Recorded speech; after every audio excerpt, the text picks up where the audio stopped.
ሰበር ዜና አሜሪካና እስራኤል በኢራን ላይ መጠነ ሰፊ ወታደራዊ ጥቃት ማወጃቸውን ትራምፕ ገለጹ።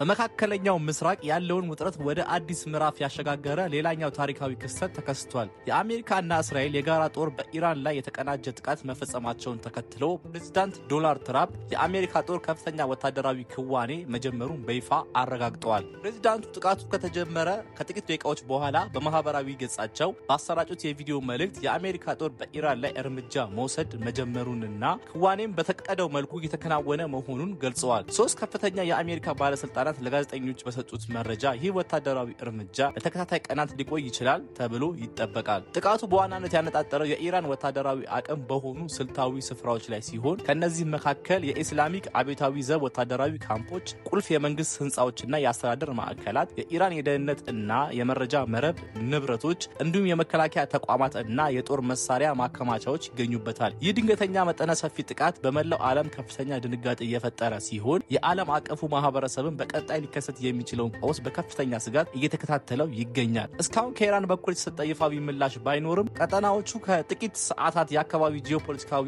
እጣ ፋንታ የሚወሰንባቸው እንደሚሆን ይጠበቃል። ጠቅላይ ሚኒስትር ቤንያሚን ኔታንያሁ በኢራን ላይ የተሰነዘረውን ጥቃት አስመልክቶ ለሀገሪቱ ዜጎች ባስተላለፉት የቪዲዮ መልእክት እንዲህ ብለዋል። ከጥቂት ጊዜ በፊት እስራኤል እና አሜሪካ በኢራን ካለው የሽብር ስርዓት የሚሰነዘረውን የህልውና ስጋት ለማስወገድ ዘመቻ ጀምረዋል። ይህ ነፍሰ ገዳይ የሽብር ስርዓት መላውን የሰው ልጅ ሊያስፈራራ የሚችል የኒኩለር መሳሪያ መታጠቅ የለበትም። የእኛ የጋራ እርምጃ ደፋር የሆነው የኢራን ህዝብ እጣ ፋንታውን በእጁ እንዲይዝ ሁኔታዎችን ያመቻቻል። ሁሉም የኢራን ህዝብ ክፍሎች ፋርሶች፣ ኩርዶች፣ አዜሪዎች፣ ባሎቾች እና አህዋዚዎች የአምባገነንነትን ቀንበር ሰብረው ነጻ እና ሰላም ወዳድ ኢራንን የሚፈጥሩበት ጊዜ አሁን ነው ብለዋል። ኔታንያሁ ሲቀጥሉ ለ47 ዓመታት የአያቶላ አገዛዝ ሞት ለእስራኤል ሞት ለአሜሪካ እያለ ሲጮው ነበር ያሉት የእስራኤሉ ጠቅላይ ሚኒስትር ዶናልድ ትራምፕ ታላቁ ጓደኛዬን በማለት ለታላቃዊ አመራራቸው አመሰግናለሁ ሲሉ አድናቆታቸውን እና ምስጋናቸውን ገልጸዋል። አገራቸው ከአሜሪካ ጋር በመሆን በኢራን ላይ ጥቃት መክፈቷን ተከትሎ በሰጡት መግለጫ የኢራን መንግስት ደማችንን አፍስሷል፣ ብዙ አሜሪካውያንን ገድሏል እና የራሱን ህዝብ ጨፍጭፏል ሲሉ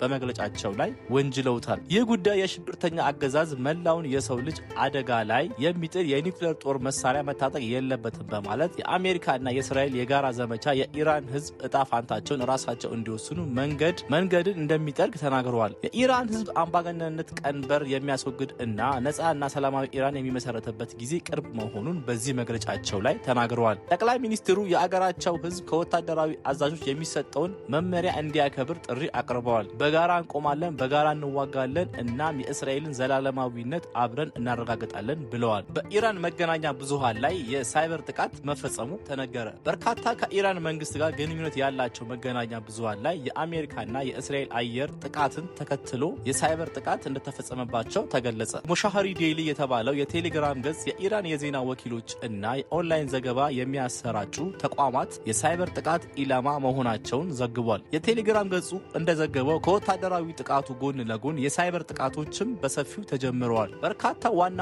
የአገር ውስጥ መገናኛ ብዙሃን ስርጭታቸውን ማስተላለፍ አልቻሉም ተብሏል። የቴሌግራም ገጹ ባወጣው የመጀመሪያ ደረጃ ዘገባ መሰረት የመንግስት የዜና ወኪል የሆኑት የኢአርኤንኤ እና የኢኤስኤንኤ ድረገጾች ተጠልፏል ወይም ገጾቻቸውን የመቆጣጠር ችግር ገጥሟቸዋል። በኢራን የበየነ መረብ መተግበሪያዎችም በስፋት ጥቃት ከደረሰባቸው መካከል ናቸው። ጥቃቱን ማን እንደፈጸመው እና ሌሎች ዝርዝር ጉዳዮች እስካሁን ይፋ አልሆኑም። ቢቢሲ ሞኒተሪንግ የአገሪቱ ብሔራዊ መገናኛ ብዙሃን ከሆኑት ከታስኒም እና ፋርስ የዜና ወኪል ጋር ግንኙነት ያለው ኤአርአይቢ ሜሂር እና ኢስና የዜና ወኪሎች ስርጭታቸው መቋረጡን አረጋግጧል። የኢራን ፓርላማ ብሔራዊ ደህንነት ሊቀመንበር ኢብራሂም አዚዝ በኤክስ ገጻቸው በአገሪቱ 5 የተለያዩ ከተሞች ላይ የደረሰውን ጥቃት ተከትሎ በሰጡት አስተያየት አስጠንቅቃችሁን ነበር፣ ነገር ግን ፍጻሜው በእጃችሁ ያልሆነ ነገር ጀምራችኋል ብለዋል። የኢራን ባለስልጣናት ከዚህ ቀደም በአገሪቱ ላይ የሚሰነዘር ጥቃት ቀጠናውን ወደ ተራዘመ ጦርነት ያስገባል ሲሉ አስጠንቅቀው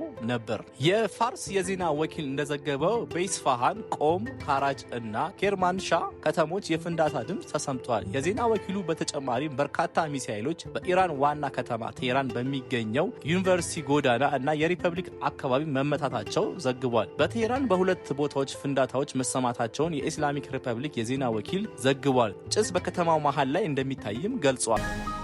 አሁን ዘግይቶ በደረሰን ዜና መሰረት ከኢራን የተተኮሱ ሚሳኤሎች ወደ እስራኤል እያመሩ መሆኑ መታወቁን የእስራኤል ጦር አስታወቀ። የአገሪቱ መከላከያ ኃይል ህዝቡ ከመንግስት የሚሰጥ ትዕዛዝን እንዲከተል ጠየቃል ብሏል። በአሁኑ ወቅት የእስራኤል አየር ኃይል የተተኮሱትን ሚሳኤሎች ለማምከን እና ስጋቱን ለማስወገድ አስፈላጊ ሆኖ ሲገኝ ለመምታትም እየሰራ ነው። ስለዚህ ህዝቡ የሚሰጡ መመሪያዎችን ማክበሩን መቀጠሉ አስፈላጊ ነው በማለት አስተላልፏል። እስራኤል ከአሜሪካ ጋር በመተባበር በኢራን 5 ከተሞች ላይ ጥቃት የሰነዘረችው ዛሬ ቅዳሜ ማለዳ ላይ ነው ተብሏል። እንዲሁም ኢራን በመካከለኛ ምስራቅ በሚገኙ የአሜሪካን የጦር ሰፈሮች ላይ የሚከተሉትን አገራት ኢላማ ያደረገ የተቀናጀ የባላስቲክ ሚሳኤል ጥቃት ሰነዘረች። የተባበሩት አረብ ኤሚሬትስ፣ ኳታር፣ ኩዌት፣ ባህሬን እና ሳውዲ አረቢያ ላይ የተቀናጀ የባላስቲክ ሚሳኤል ጥቃት ሰነዘረች። የዩናይትድ አረብ ኤሚሬትስ የአየር ክልል በከፊል ተዘጋ። በቀጠናው በተፈጠረ የጸጥታ ስጋት ምክንያት የተባበሩት አረብ ኤሚሬትስ ለጊዜው የአየር ክልሏን በከፊል መዝጋቷን አስታወቀች። ባለስልጣናቱ ይህ እርምጃ የተወሰደው በቀጠናው ባለው አለመረጋጋት እና በተዘገቡ የአየር ላይ ስጋቶች ምክንያት እንደ ጥንቃቄ መሆኑን አረጋግጠዋል። በዱባይ ኢንተርናሽናል ኤርፖርት እና በአልማክቱም ኢንተርናሽናል ኤርፖርት በረራዎች እየተዘዋወሩና መዘግየቶች እየተስተዋሉ ነው። ሁኔታው በባለሙያዎች በጥንቃቄ የተገመገመ ሲሆን በቀጣይ እንደ ሁኔታው ማስተካከያዎች